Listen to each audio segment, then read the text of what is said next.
Welcome to 57 high priority safe exam mortgage terms that you'll need to know if you want to successfully pass the safe exam. My name is Rich Leffler, and I'm the senior instructor and founder of Accelerated Development, where we have been successfully preparing safe exam candidates for this exam for over 17 years. And now for basic loan terms 1 through 9.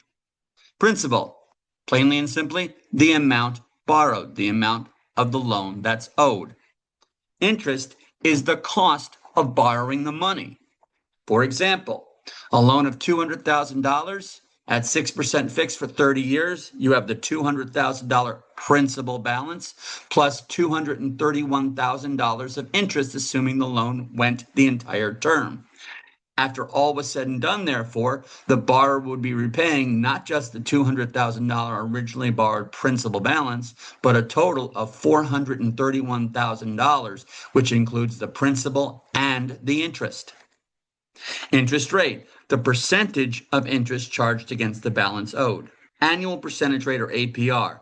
This is the cost of originating the loan, expressed in the form of a percentage, primarily for comparative shopping purposes.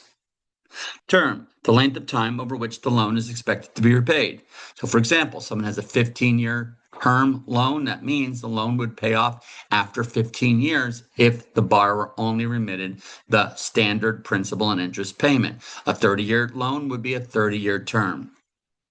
Amortization, the process of repaying the loan through scheduled payments of principal and interest. Picture a seesaw.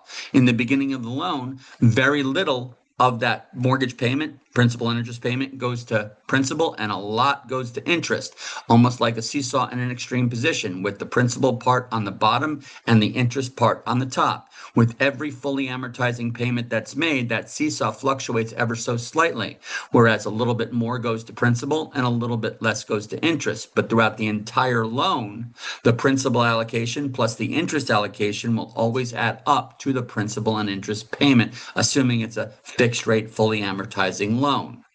This process of the seesaw fluctuating until the loan is finally paid off, which means the seesaw is at extreme opposite, is amortization.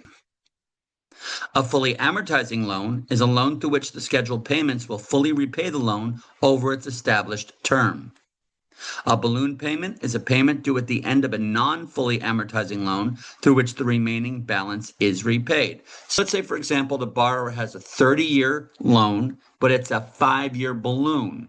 That means that after 5 years, even though the loan has been amortized to a 30-year term, the borrower has to pay off that loan in full, and at that point, there would be a sizable balance still owing. Why would someone do this? Well, maybe they're planning to sell the home in 4 years. There's no prepayment penalty, and the interest rate for that particular balloon loan is a lot lower than the 30-year fixed interest rate. And last but not least, negative amortization occurs when the acceptable payment received does not satisfy the outstanding interest, causing the loan balance to increase.